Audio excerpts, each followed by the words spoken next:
First things first, I suppose, is who are ESMT? Now, this shiny sort of building facade on the right-hand side, that's the front door of our campus building. And for those who are interested in where that is in relation to the rest of Berlin, we are basically at the bottom of this tall, pointy thing on the left-hand side. That puts us very much right in the center of town, which is very nice. But we're not really here. We're not here by accident. The school itself was founded by this group of multinational corporations. The idea being that they weren't necessarily happy with the graduates that they were getting from other business schools. So they thought, right, let's cut out the middleman, let's do it ourselves. And that's where the school sort of came from. We originally started with providing programs just for their employees. And obviously, since then, we've grown and grown and grown. Adding more and more programs as we go, and you'll see we have 3 new exciting programs coming up as well. Now, the school is founded on these 3 key pillars, so leadership, innovation, and analytics, and that's hopefully something that you should see crop up again and again throughout all of our program curriculums. Now, we always say you shouldn't put too much stock in rankings. There are 100 more important ways to choose a business school, but we're quite pleased with this most recent ranking that we've received from the Financial Times, which puts us at number 1 in Germany for the 3rd year running, and we've moved up from number 9 in Europe to number 7. We are also triple accredited, so by AACSB, AMBA, and EQUIS, having this kind of triple crown accreditation. What that means is that wherever you do end up in the world, be that Taiwan or India or anywhere else, your degree will be recognized. Now, we're sort of straddling a bit of a changeover application-wise this year. So the Masters in Management program, applications close for that in a week. So you really don't have very much time to get your application ready for that. Once that then changes, we will open applications for our 3 new master's programs. So the Master in Global Management, that's taking the existing MIM and changing it a little bit, adding it a little bit. We're going to include a lot more international options, social impact projects, exchanges, double degrees, that sort of thing. We are also then introducing 2 new specialized master programs. So the Master in Innovation and Entrepreneurship, which, as it says on the tin, is much more focused around encouraging those who are interested in not just starting their own companies, but also maybe working as one of those sort of intrapreneurs with corporate ventures as well. But there are also lots of additional add-ons for that program, which are things like sort of startup support, that sort of thing to give you the opportunities to work either in the startup space or also to run your own company. And then our 3rd program is the Master in Analytics and Artificial Intelligence, which again is much more sort of data focused, a bit more mathematics heavy. Is a bit more based in Berlin, but the idea is that the extracurricular things that you'll be doing, the consulting projects, that sort of thing, will be much more based around the sort of digital sphere. Now, if that all sounds well and good, the application process, as I said, will open for these 3 new programs in, I'd say, around a month. So we're not quite ready to open applications yet, but you can pre-register so that we will inform you of when those applications will open. Applications, as I said, still are open for the Masters in Management. For those who are interested in applying, there are a few different restrictions on the applications, but you can find out a bit more information on the website. We have set up a sort of fast track application process. So if you were interested in or applying now, or maybe finishing your application now, then don't worry, there will be opportunities for you to get it in on time. The process itself is reasonably straightforward. You have to submit various different documents and test scores and that sort of thing. You will then be invited to a personal interview with one of the admissions managers. And that's really more about kind of assessing what kind of student you're going to be in the class. We're not a huge school. We take maybe a few hundred master's students every year, and we really want to encourage students to apply who are very collaborative, very collegiate. We're looking for people who are more collaborative than competitive in that sense. Obviously, it's a business school, so everyone's a bit competitive, but we do want people to work to make sure that everybody in the class succeeds. So that will be what is assessed through your interview. Once that's then completed, you'll be presented to the admissions committee, and you should receive your decision. If you're applying for the Masters in Management, you'll receive a decision before the deadline. And if you are applying for the programs next year, this whole process should take no more than around 2 weeks, I should think. So that's enough from me. And now it is time to move on to the Q&A with Dorota from the careers team. So if you have any questions, please feel free to drop them into the Q&A box where you've all been typing in where you're listening in from. But I guess, Dorota, do you want to maybe kind of introduce yourself quickly and maybe talk a bit more about the type of work that you do in the careers team? Oh, you're on mute, I'm afraid. Dorota, you're on mute, I'm afraid. Classic, yeah. Perfect. Sorry. Yeah. Yes, so basically, I'm not doing any job alone. I have a great team together with my 3 colleagues. We are taking care of master students. And basically, we are by your side from the day 1 or even a little bit before till the end of the program, and also afterwards when you become alumnus or alumna. So we start our journey with the students. Before you join the program, we already kind of survey what are your interests, which direction do you want to go. We send out a small questionnaire, we prepare a small information for ourselves. When you are on campus and you are joining us, we start with the career bootcamp. So you have several hours with us of practical training, where we share with you like a package of all our, let's say, resources and knowledge. So you basically know already what to expect in upcoming months.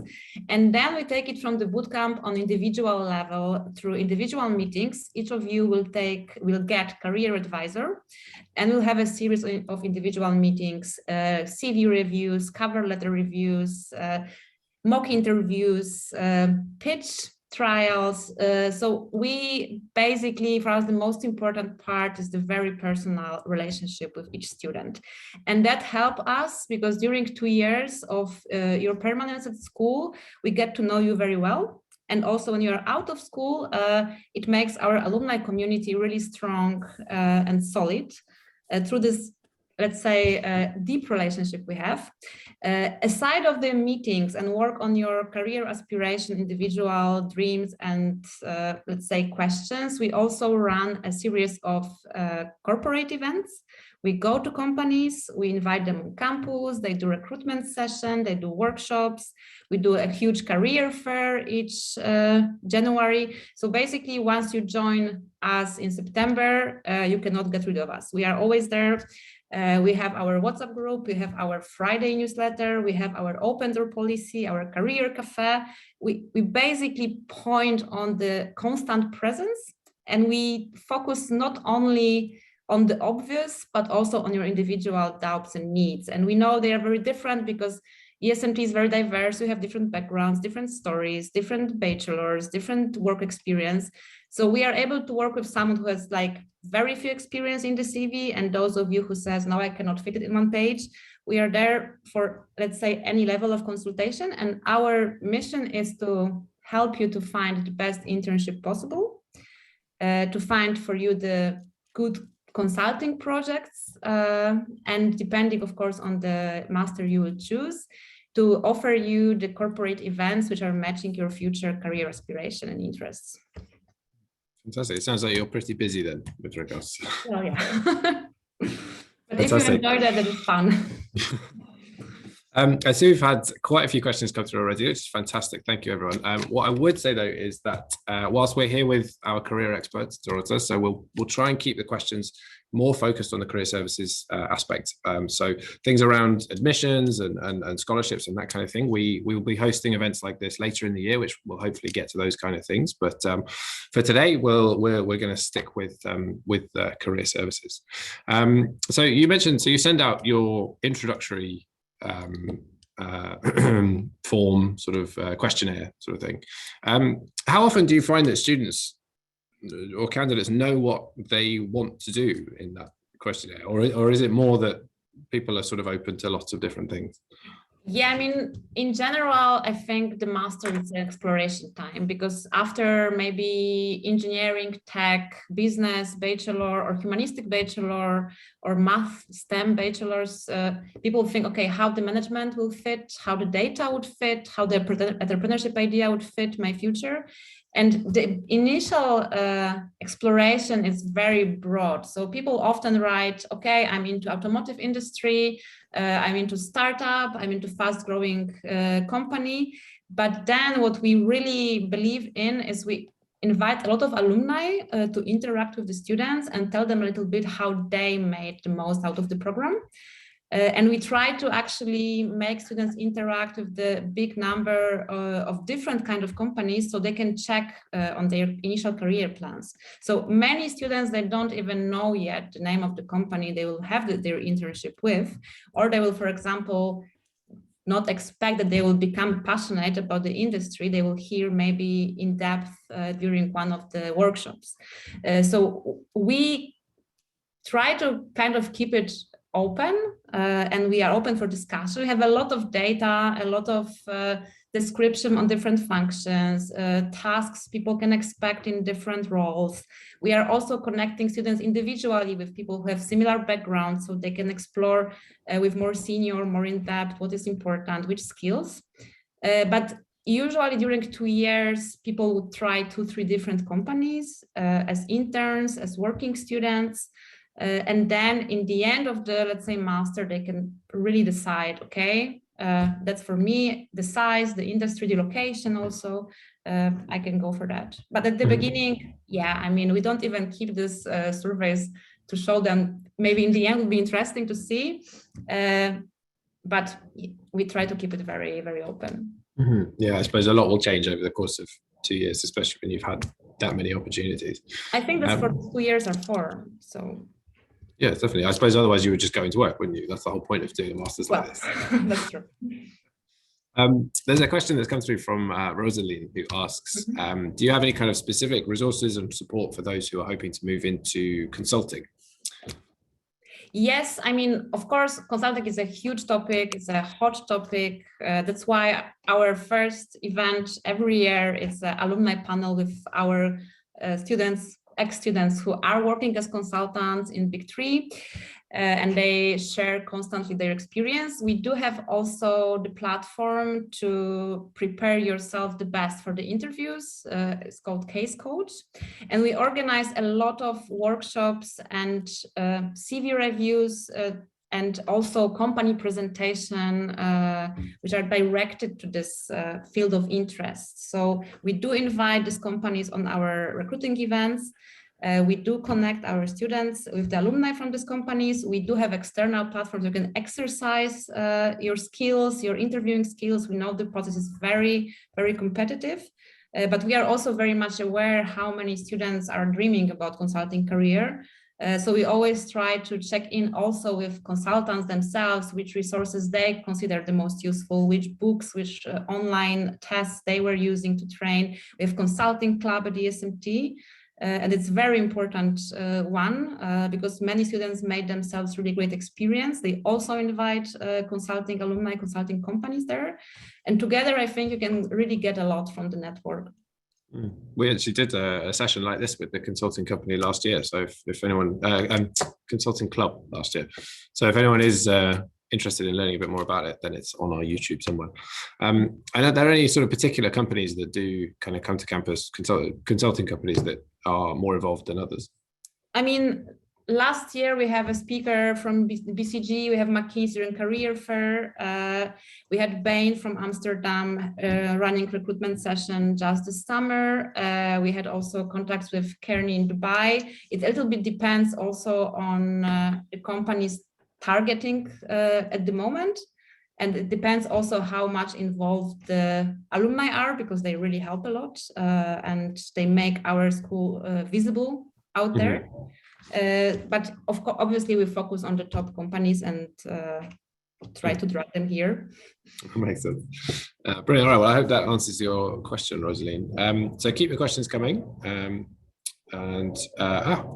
Very good timing. Thorsten has just asked, is having fluent German a sort of crucial factor when it comes to a career in consulting? I would love to say no, but I have to say yes, and depends. I mean, for the top tier companies, of course, it's a little bit like that because the clients are German speakers. And if you want to build career in consulting in Germany, then it's good to, for example, refer to in-house consulting companies or explore the consulting companies which have the division, for example, focus on digital consulting, which may be more flexible. When you consider just a pure management consulting, that is true. It can be very competitive, and I don't like really to raise expectations that it's easy to make it to McKinsey Germany without speaking the local office language. But this is mainly for nearly every office and nearly always clients focus. That's why, for example, the Bain alumnus who work in Amsterdam was really happy that there they don't require Dutch. So maybe in some years it will change. Maybe in more digital consulting it's easier. But we also know students who, after 2-3 years after graduation, managed to join top consulting companies because they master German language skill, being from China and from India. So we do have those, it can happen, but it has to be really high level. So if someone is focused, it can take some years. Of course, for German students, this is also not easy to get. You have to have excellent grades, a lot of extracurricular experience, but definitely local language is important. That makes sense. I suppose as long as if you really want it and you're prepared to put the time in, you do have 2 years with which to develop your German skills, and there are German language classes available. So, and in a sort of non-consulting world, for the rest of graduates who are looking for jobs everywhere else in the economy, is speaking German particularly important? I mean, do you find that most graduates, can they speak German to a sort of fluent degree when they leave? Not really. That makes sense. They're very international. Most of our graduates, they don't really speak fluent German enough. I mean, German is or fluent or you cannot work in this language. So basically, or you are proficient, or you are still in the learning process. It's not really essential. There are some industries, there are some companies, finance industry can be also sometimes, but not all of the banks, not all of the companies. But most of our graduates, they do build their career with not fluent German level. And we have 94% of employment rate 3 months after graduation. I think it's pretty high. And also in 2 years, we help you to understand in which companies and which roles German language, for example, is not a real, let's say, skill that is expected. So I think Germany is very much ready for international talent. And really, most of the business functions that you will apply for, they do not require fluent German. And we really have a good experience to guide you to say, okay, here, yes, you would need it, but in the same type of company, the same size, but just different, they don't need it. So that makes sense. I mean, I imagine that, as you say, right, I mean, it's 85% non-Germans on the course, and so yeah, exactly. And presumably the overall majority don't speak German. It's always great to learn it and always great to add it to your CV, but being realistic, recruiters also know that A2, B1 doesn't really mean that you can help with your German skill expertise, so it's not really expected. I suppose at least it's good news that then in the rest of Berlin there are plenty of sort of opportunities available for English speakers. Yeah. That actually leads me on, actually. So do you find that the majority of our students, when they graduate, do they stay in Berlin to work, or do they then sort of scatter around? I think 80% stay in Germany. But this is also because we have a lot of international students who plan that this way. They really want to come to Germany and stay here and explore the opportunities. So a very long time, our program actually was composed mostly from students who were planning for, let's say, finishing master here to stay here. Right now, with our new component of exchanges that we have, double degrees that may be a little bit different, but for now, most of students stay in Germany and build their career here, at least for the first few years. That makes sense. So there's a question here from Salim, who asks, does your bachelor degree have much of an impact on your sort of post-graduation employment? I mean, do you find that those who've studied business before, do they move into certain industries, or? I would not see the trend there. I was just talking yesterday with our alumna, and she has the bachelor in humanities, so basically not really even business, and she is working in data consulting. So it's really much depends on what you do with your 2 years, and the companies are still looking on your Master of Science that you are studying a lot and on your classes you are taking on your first year. And even if someone who studied maybe maths and physics or IT have it a little bit easier than someone who studied just, I don't know, French language, let's say, that it's obviously, that's when we come to help you. So we come to actually understand how can we support you to make your CV the best, your experience most relevant, and how to sell what you have studied in the most appealing way. Mm-hmm. That makes sense.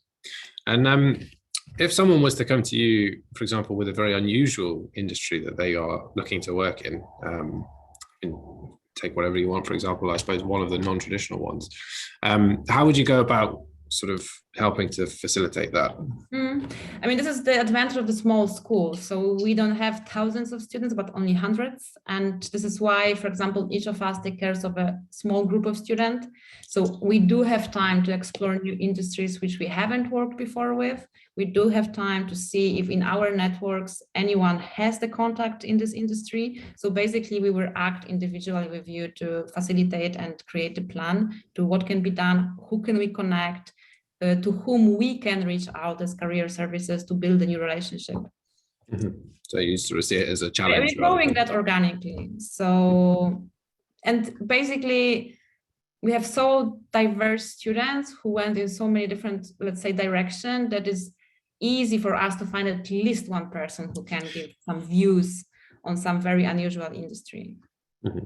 That makes sense. Well, fantastic. Keep your questions coming. We've had a couple of really good ones so far. I'd like to talk a little bit more actually about the internship. So you talked us through what happens when students first arrive, their sort of first point of contact with you. Now, the internship for the Masters in Management happens at the end of the first year. How do you go about sort of helping students find those sort of positions? I mean, what time, at what point in the year do you start getting involved and looking at companies like that? We start to be involved basically before the program starts, when we create the profile book with the profiles of the students that we distribute in our network. And I would say that more than a half of the class is getting opportunities provided through ESMT channels, let's say. It doesn't mean you have to compete for them. You still have to go through the, of course, selection process and be interviewed, but we have contact with many hiring managers and many HR professionals who are sourcing potential candidates from our profile books. We get a lot of openings from our network that we publish on our platform, and you can apply to them also in facilitated way.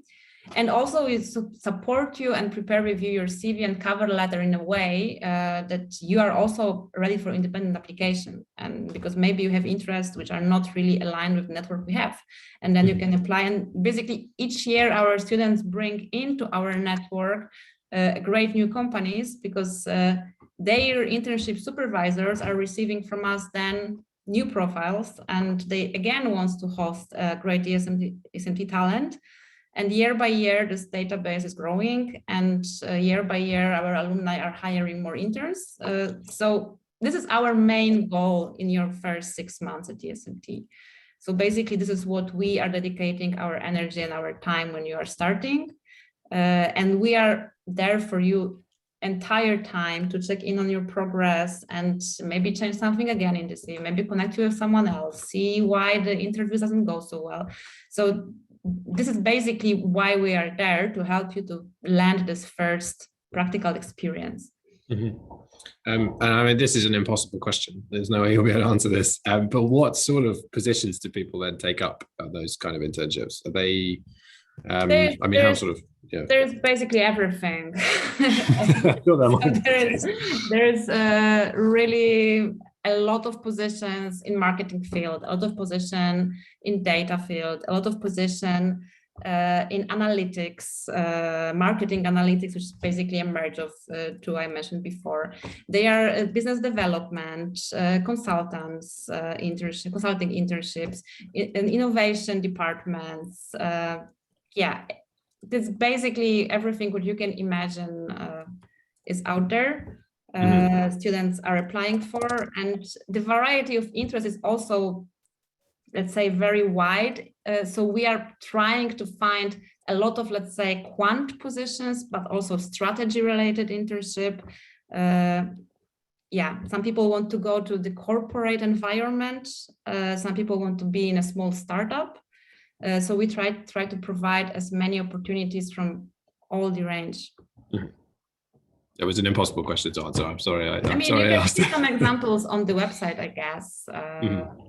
But it's a natural question. And also, actually, when you join the ESMT, you receive from us the access to the list of all the internships that happened before.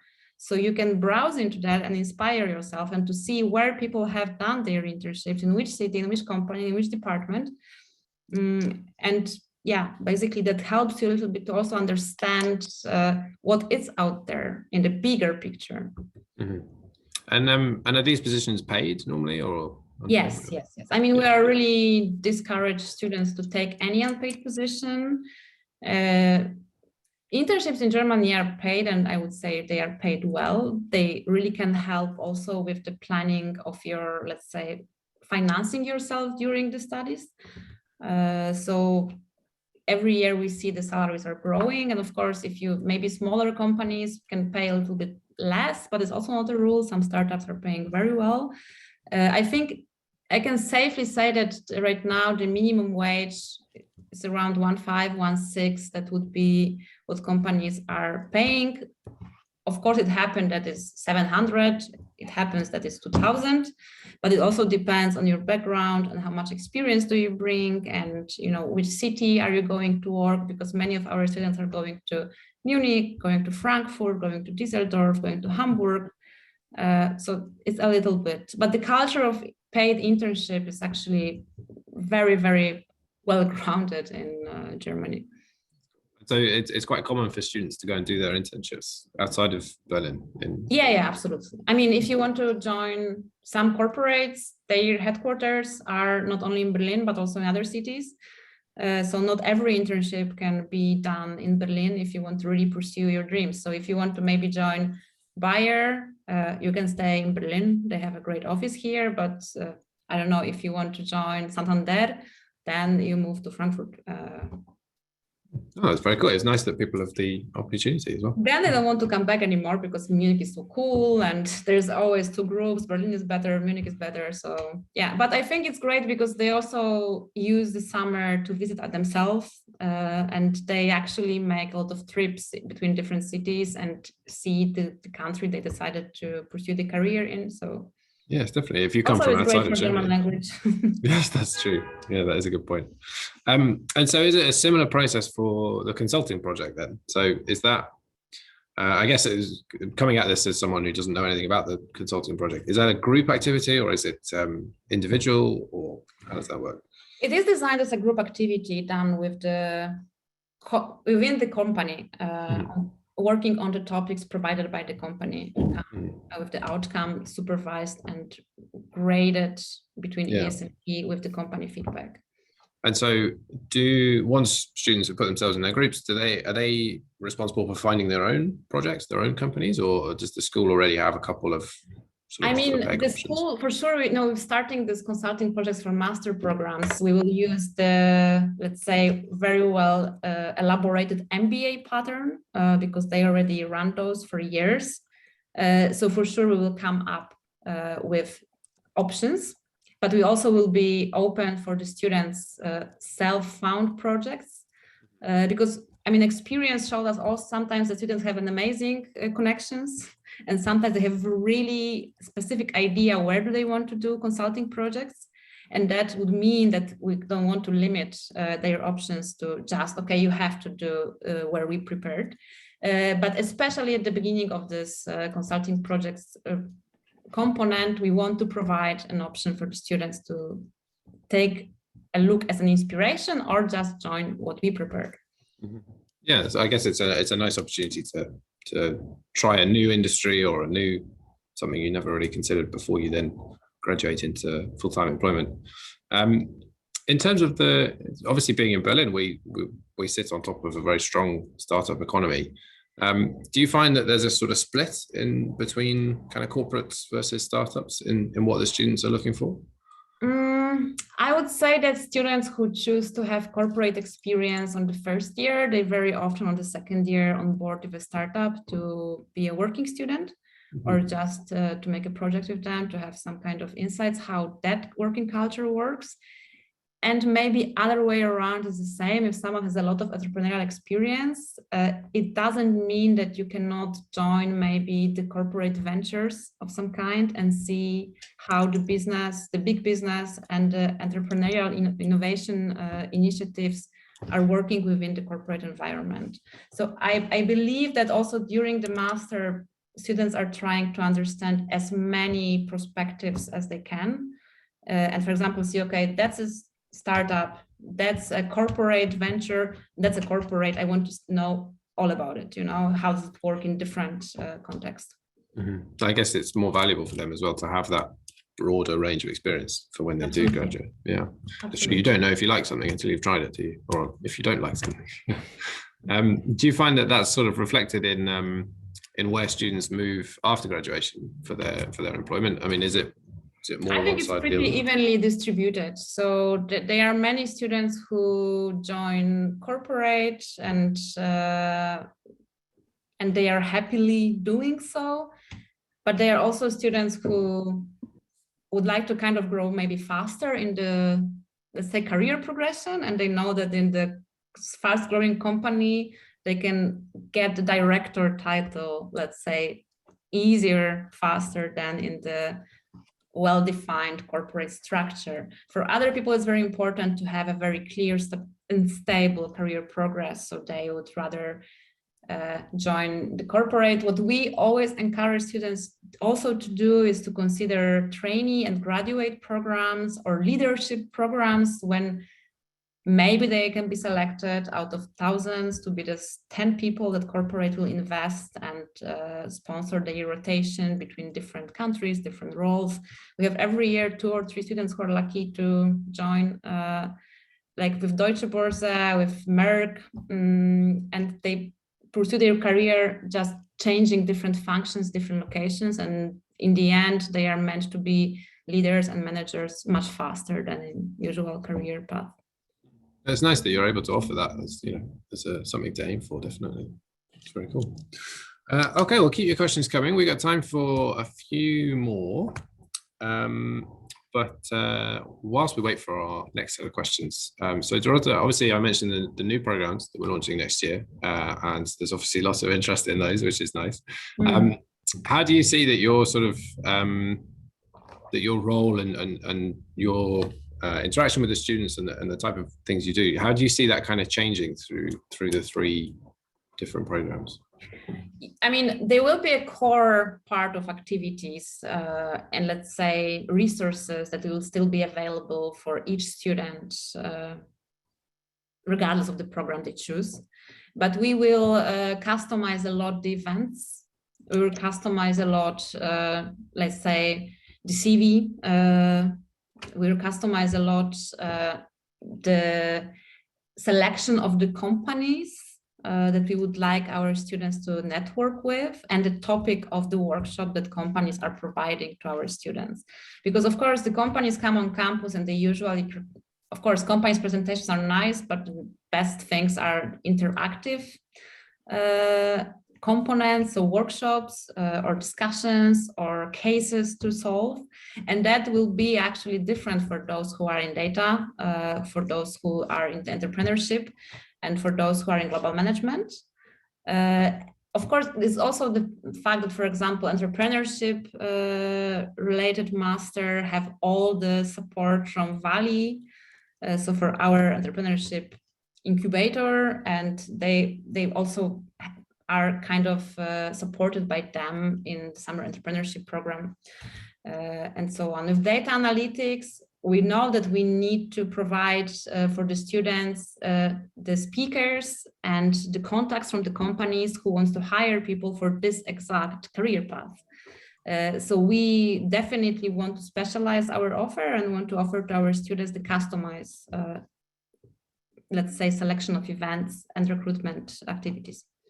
That's cool. So I guess there's other ways that the school will support in that sort of thing, things like Valley in that sense. And so that does sound good. And I guess for anyone who does want to know a bit more about Valley, we have this same event, we have another webinar coming up in about 3 weeks with Barish, who runs the Valley program. So if you are interested in learning a bit more about the entrepreneurial sport, that will help. Do you find that there are many students already who start their own companies after graduation? Is that quite common? I mean, I think that Valley actually helped a lot with that, because before this initiative started, that was not so common, but at the moment, I think, and Barish can tell more about the numbers, but it really made several students to onboard during their stay at ESMT and work initially on their entrepreneurial idea. So it should result in soon in maybe some concrete companies. We have some very successful entrepreneurs among our alumni, which already run the companies and hire the students and hire the interns, like the Flexcavo team.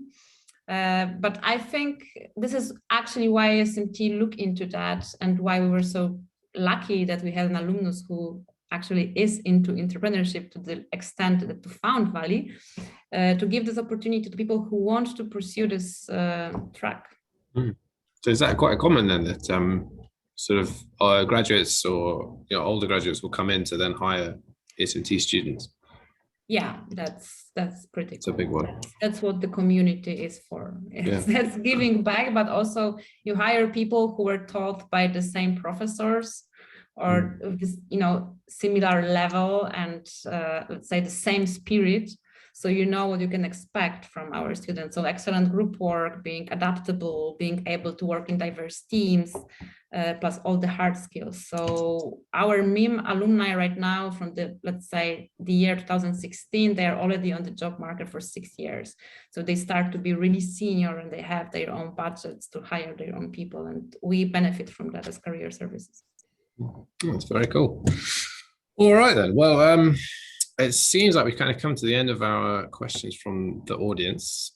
So this may be a good time to wrap up. I actually had one kind of final question for you, Dorota. So if you could offer kind of one top tip to a student who's coming through the program to really make the most of the careers team and to really sort of maximize their career potential throughout the program, what would that be? What would you recommend? I would say, obviously, to be really in touch with them on every contact moments we offer, and join all of our events. We do basically usually 2 events per week for entire duration of the program. So it's really a lot to choose from. And you don't have to come to each event. You can choose, of course, the one that are interesting for you, but be open-minded about the career options and use the wisdom of the alumni who went through the program and who went to the SMT, not only MIM or master alumni, but also MBA alumni, EMBA alumni. The community is actually composed not only from master students, but also from, professionals. And this is a great thing that you acquire when you decide to invest in your master, that you have all this network within the range. And we help you to connect with them. And we do as much as we can for you to understand the job market, how to apply, where to apply, how to negotiate, and we answer all those questions. The only thing is you have to ask. That's it. The resources are there. You just have to get around to using them. All right, fantastic. Well, thank you so much, Dorota, for joining us and for sharing your expertise. And thank you everyone else for coming along today. Like I mentioned, we have a few more online events coming up, so take a look at those. Also, for those interested in the Masters in Management starting in September, the final deadline is on August 15th. So you have a week basically to get that done. So make sure that you don't miss that deadline. For anyone interested in the programs next year, then keep your eyes peeled. We will be sharing some more information shortly.